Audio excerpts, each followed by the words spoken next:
Hello friends, we have the Lenovo A328 with us, and in this video we shall see the review of the phone. This is a dual SIM phone running Android KitKat 4.4.2. It has a 1.3 GHz quad-core processor and 1 GB RAM. Phone is available in black and white, and we have the black one here. This is the stuff that came with the phone. We have some product literature, a TPU back case, the phone with the battery. The screen guard and the back case we get with the phone are worth mentioning. The TPU case is a translucent black one and is of very good quality. We get the same colored case with both white and black phones. The case does not add much thickness and provides basic protection. It has perfect cutouts for everything needed, and the buttons are actually easier to use with the case on. The screen guard is also of very good quality. It is a glossy screen protector. I received the same quality screen guard with my Lenovo A536, which I have been using for a few weeks now. It is very good, a really good fit, and doesn't feel like there is a screen guard applied on the screen. This is the supplied charger, and we also get a micro USB cable for use with it. The charger's output is 1 amp. And these are the headphones that come with the phone. These are just about okay for taking calls but not good for music. These are standard 3.5mm headphones with an inline microphone and a call handling button. You can have a closer look at the phone.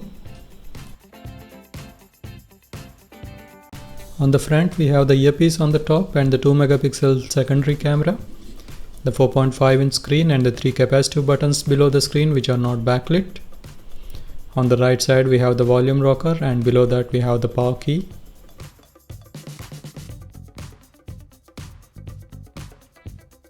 The microphone at the bottom. The phone has only one microphone. There is no noise cancellation secondary microphone. There is nothing on the left side.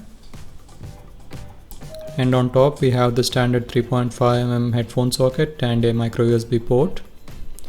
On the back we have the 5-megapixel primary camera with a LED flash, Lenovo branding and the loudspeaker grill. There is no ambient light sensor on the phone, so there is no option of automatic brightness control. The earpiece and loudspeaker volumes are okay for calls in a silent environment, but are not good enough for noisy environments. The loudspeaker is blocked when the phone is kept on a desk, and that drastically reduces the volume. Though the phone's color is black, the back panel looks more like dark grey or blue kind.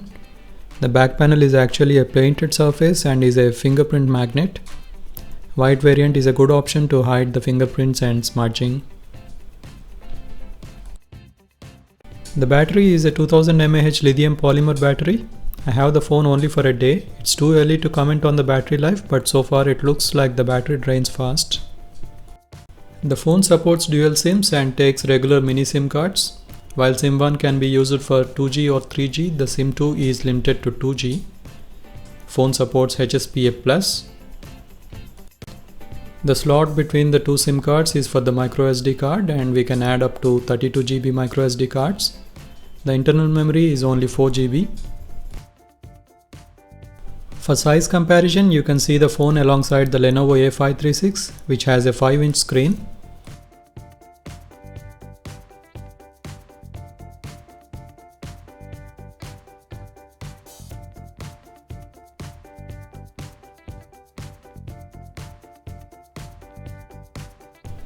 Looking into the specs, we have a MediaTek MT6582M processor, which is a 1.3 GHz quad-core processor. ARM Cortex-A7 architecture.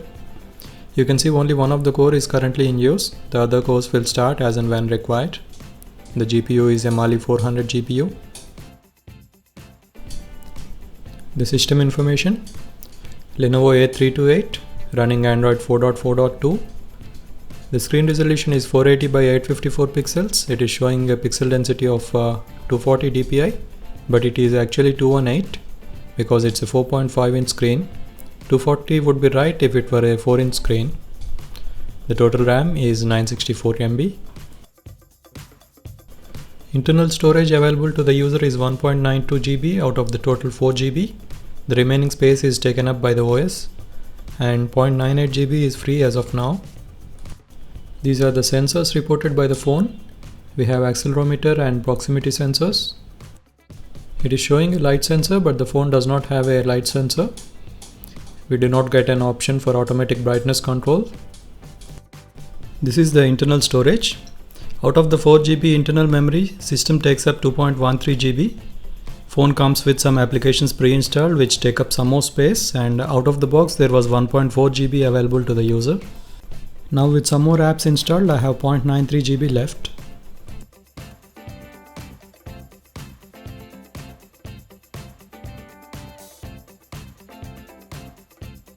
The screen is 4.5 inches diagonally with a resolution of 854 by 480 pixels. The colors look good, and though the resolution is low for a 4.5 inch screen, the display looks crisp and we cannot notice the pixels. On the flip side, the viewing angles are not good. Side to side viewing angles are decent, and tilting the phone up is also okay. But when the phone is tilted down, the screen almost becomes black. This is an issue in some apps or games where tilting is necessary. The screen supports only 2 touch points, and for the most part the touch response is good. I never missed a swipe, but occasionally it missed to register a tap. This is not an issue in normal use, but could be an issue in gaming. When it comes to the interface, the phone uses Lenovo launcher. This does not use any menu system. All the icons are added to the home screens. As you install more applications and add widgets, the number of home screens quickly builds up. You can group some of the icons into folders so as to reduce the clutter on the home screens. And if you are someone like me who prefers to have the regular Android style menu and home screens, you can install and use your favorite launcher. I have the Google Now launcher installed, and it gives me the stock Android experience that I prefer.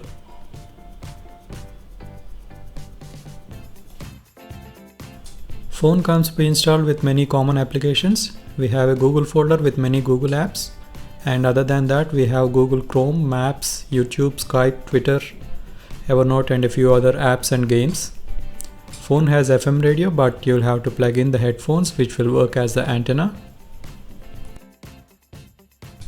Then there are Security, Sync It and Share It apps from Lenovo.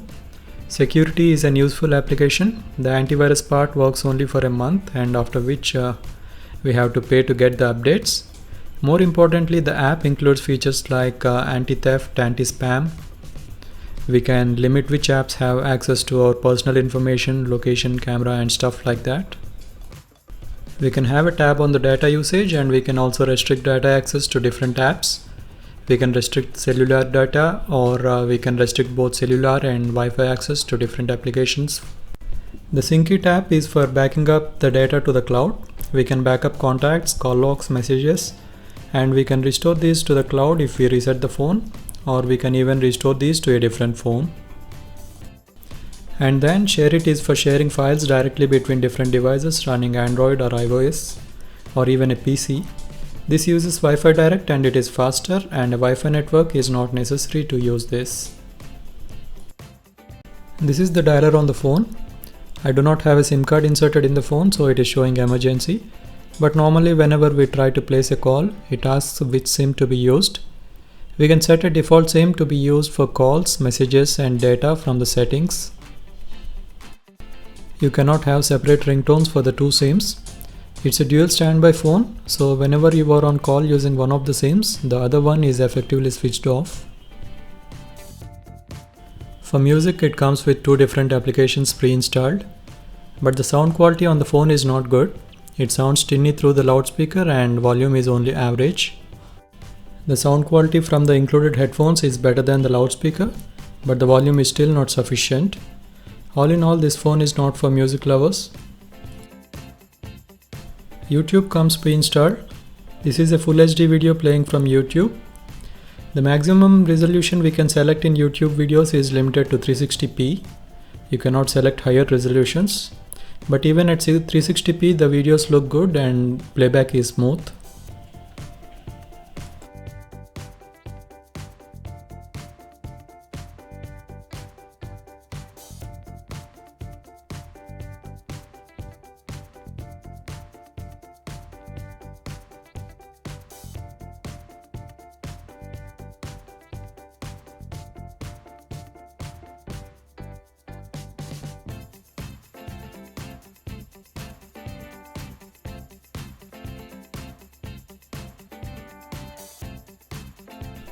This is a Full HD video playing from the memory card.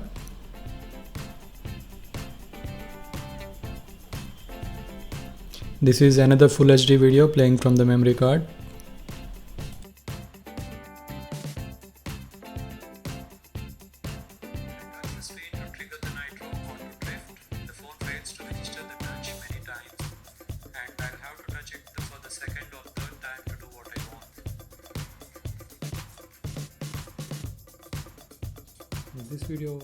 As you can see, the phone can handle Full HD videos from the memory, but you will not be able to take the real advantage as the screen itself is not a HD screen, and neither the volume nor the sound quality are good enough to really enjoy a movie. Phone has a 1.3 GHz quad chip along with a 1 GB RAM. This is sufficient for most of the apps, and so the performance is mostly snappy. Occasionally there has been a negligible lag. AnTuTu score was around 18,500 and in Nanamark it clocked 44 frames per second. So performance wise there is no issue. The phone can easily handle most of the apps and games. The camera is one of the weaker areas on the phone. The primary camera is a 5 megapixel one and the secondary camera is 2 megapixels. Both are fixed focus cameras. The front camera does a decent job for selfies as well as video chats, but the rear camera is only average. Outdoor pictures and pictures taken in good lighting are good, but indoor pictures with normal or artificial lighting turned out to be dark, grainy and lacked any detail.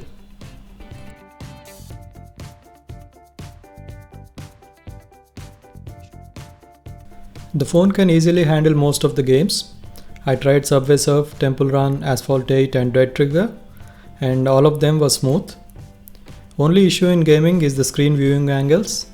As mentioned earlier, the screen fades out when tilted in one of the directions, and this may be an issue in some of the games as it becomes difficult to see the screen.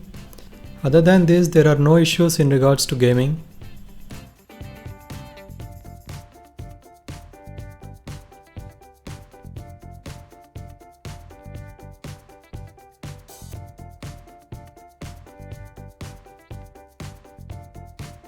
For browsing, the phone comes pre-installed with Android, Chrome and UC browsers.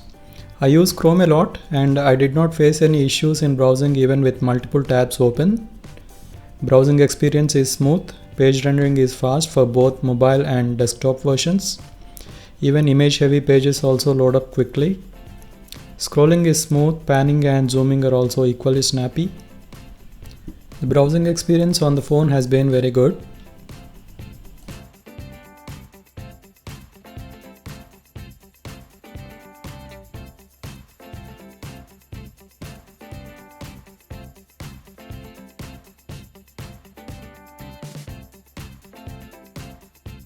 Apart from Google Maps, the phone comes with Road 66 Navigate app. Using this, we can download the maps and use them offline without the need of internet connectivity. Indian maps take up around 1.2 GB space. I'm using this on Lenovo A536 and the offline navigation as well as searching for points of interest is very effective. There is no face unlock option, but you can set up 4 voice unlock commands. One for just unlocking and one each for unlocking and going directly to dialer, messaging or camera. The phone does heat up while gaming or using Wi-Fi for a long time. It is normal and not excessive. To sum it up, the phone is a good performer in general as can be expected from the specs of the device. The phone looks good and feels well built. It looks more expensive than what it is, especially in black color. The weak areas are the volumes, camera and to an extent the viewing angles. So for someone looking for a good camera or a music player, this is not the right choice. The phone is good for gaming except for the viewing angles. At a slightly higher price, the Lenovo A536 is available. While the volume and viewing angles are still an issue, the camera on A536 is an autofocus one and takes far better pictures. So if you are considering this phone, have a look at the A536 also. That's all in this video, friends. I hope you liked it. Do hit thumbs up and subscribe to my channel. Thank you and have a good day.